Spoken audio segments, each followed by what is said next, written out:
அஞ்சுமுகம் தோன்றின் ஆறுமுகம் தோன்றும் வெஞ்சமரில் அஞ்சேல் என வேல் தோன்றும் நெஞ்சில் ஒருகால் நினைக்கின் இருகாலம் தோன்றும் முருகா என்று ஓதுவார்வன்.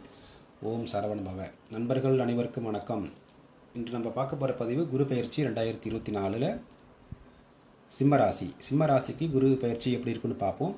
ஏற்கனவே மேசம், ரிஷபம், மிதுனம், கடகம் இந்த 4 ராசிக்கும் பதிவுகள் போட்டாச்சு. இன்றைக்கி 5வதாக சிம்மராசி, காலபுருஷனின் 5வது வீடு, சூரிய பகவானின் ஆட்சி வீடு. நம்முடைய வேதிக் அஸ்ட்ராலஜியில் சூரியன் தான் பார்த்திங்கன்னா மூல ஒளி கிரகம். சூரியன் தன்னம்பிக்கை அதிகம் கொண்டவர்கள், எதிலுமே பார்த்திங்கன்னா ஒரு ஸ்ட்ரைட் ஃபார்வேர்டு உள்ள தன்மை கொண்டவர்கள், எதிலும் தலைமை தாங்கும் குணம் அவர்களுக்கு இயற்கையாகவே உண்டு. சிம்மராசி இருக்குது.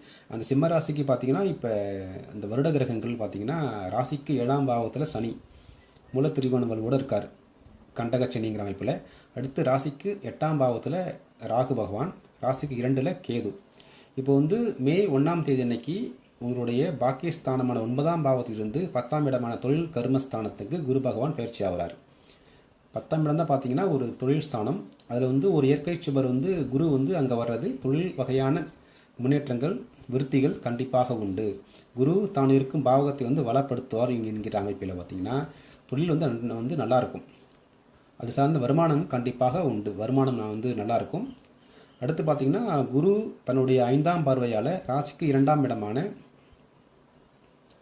தனம், குடும்ப, வாக்குஸ்தானத்தை பார்ப்பார். அதனால் தொழில் சார்ந்த வருமானங்கள் கண்டிப்பாக உண்டு. குடும்பத்தில் இருந்து வந்த பிரச்சனைகள், கருத்து வேறுபாடுகள்லாம் கண்டிப்பாக இந்த காலகட்டங்களில் உங்களுக்கு குறையும்.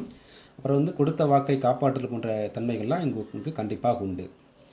அடுத்து பார்த்திங்கன்னா ராசிக்கு 4ஆம் இடமான வீடு, வாகனம், வண்டி, தாயார், ஒழுக்கம், உயர்கல்வி போன்ற ஆதிபத்தியங்களை கொண்டு நான் இந்த ராசிக்கு 4ஆம் பாவகம். இதில் குரு பார்வை இருக்கிறதுனால 4ஆம் பாவகம் சார்ந்த நல்ல விஷயங்கள் உங்களுக்கு கண்டிப்பாக உண்டு.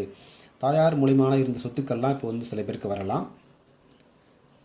தாயார் மூலியமான கருத்து வேறுபாடுகள்லாம் இப்போ நீங்கும். அவங்களுக்கு தாயாருக்கு உடல்நிலை சீராகும் தன்மைகள் இருக்கும். அப்புறம் பார்த்திங்கன்னா மாணவர்கள் படிப்பில் என்ன படிப்பு படிக்கலாம் அப்படிங்கிறதுல ஒரு தெளிவான ஒரு முடிவுகள் இப்போதைக்கு உங்களுக்கு கண்டிப்பாக கிடைக்கும். அடுத்து பார்த்திங்கன்னா சில பேருக்கு இந்த வீடு வேலையெல்லாம் பாதியிலே நிற்கிது அப்படின்னு பார்த்திங்கன்னா இந்த காலகட்டங்களில் அந்த திருப்பவும் அந்த வீடு வேலை ஆரம்பிக்கிறதுக்கான தன்மைகள்லாம் இப்போதைக்கு இந்த குருவின் பார்வையால் உங்களுக்கு கண்டிப்பாக இருக்கும். அப்புறம் சில பேர் பார்த்திங்கன்னா அந்த வீடு, வாகனம் வாங்குறதுக்கு லோன் போட்டிருப்பாங்க. ஏன்னா 6ஆம் இடம் தான் லோன் இல்லையா. அந்த குருவின் பார்வையும் 6ஆம் இடத்துக்கு இருக்குது. அதனால் ஹவுசிங் லோன் போட்டிருப்பாங்க, வெஹிக்கிள் லோன் போட்டிருப்பாங்க. அதெல்லாம் இந்த காலகட்டங்களில் உங்களுக்கு அப்ரூவல் ஆகும். அடுத்து குருவோட பார்வை 9ஆம் பார்வை ராசிக்கு 6ஆம் இடமான மகர வீட்டுக்கு வருது. மகர வீட்டுக்கு வருதுனால 6ஆம் இடம் தான் வேலை. இதுவரை வேலை இல்லாதவங்களுக்கு கண்டிப்பாக வேலை கிடைக்கும். ஏற்கனவே வேலையில் இருக்கிறவங்களுக்கு வேலையில் இருந்து வந்த சிக்கல்கள், மன வருத்தங்கள் கண்டிப்பாக இந்த காலகட்டங்களில் குறையும். சுப கடன்கள் வாங்குவீங்க. ஏன்னா குரு 6ஆம் பாவத்துக்காக சுப கடன்கள் கண்டிப்பாக வாங்குவீங்க. மருத்துவ செலவுகள் கண்ட்ரோலாக இருக்கும். இதுவரை இருந்த உடல் உபாதைகள்லாம் கொஞ்சம் கண்டிப்பாக குறையும் இந்த காலகட்டங்களில். ஓகே, இது ஒரு புறம் இருக்கட்டும். அடுத்து பார்த்திங்கன்னா முக்கியமாக ராசிக்கு 7ஆம் பாவத்து சனி இருக்கார். இப்போ மூல திரிகோண வலுவோடு சனி இருக்கார் இல்லையா.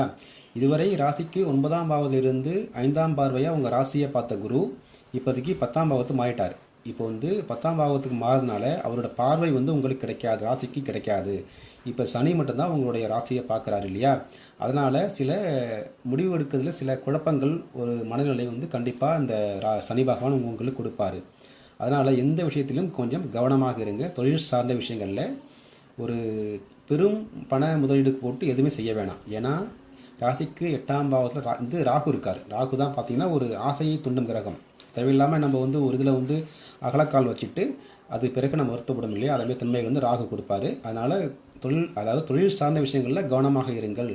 ஏன்னா சனி, ராகு இரண்டும் பார்த்திங்கன்னா 7ஆம் பாவத்தில் இருக்குது. அதாவது நண்பர்கள் மூலியமான சில பிரச்சனைகள், கருத்து வேறுபாடுகள்லாம் இப்போதையும் உங்களுக்கு இருக்கும். ஏன்னா 7ல் சனி இருந்தாலே பார்த்திங்கன்னா இது 7ஆம் பாவம் தான் பார்த்திங்கன்னா நண்பர்கள், மனைவி, பங்குதாரர்கள் இதுமாரி அமைப்பெல்லாம் 7ஆம் பாவம் தான். அவர்கள் மூலியமான பிரச்சனைகள் உங்களுக்கு இது ஏற்கனவே உங்களுக்கு கண்டிப்பாக இருக்குது. அதை மனதில் கொண்டு தொழில் சார்ந்த விஷயங்களில் கொஞ்சம் கவனமாக இருங்க.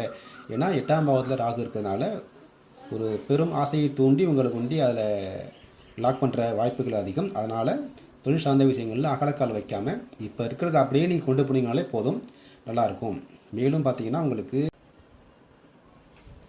மற்றபடி பார்த்திங்கன்னா இந்த குரு பயிற்சி உங்களுக்கு ஓரளவு நன்மை அளிக்கும் வகையிலே உள்ளது. தொழில் அமைப்புகளை மட்டும் கொஞ்சம் கவனமாக இருந்தால் போதும். புதிய முதலீடுகள் நீங்கள் புதிய முயற்சிகளில் தொழில் சார்ந்து செய்ய வேணாம், அது மட்டுமே போதும்.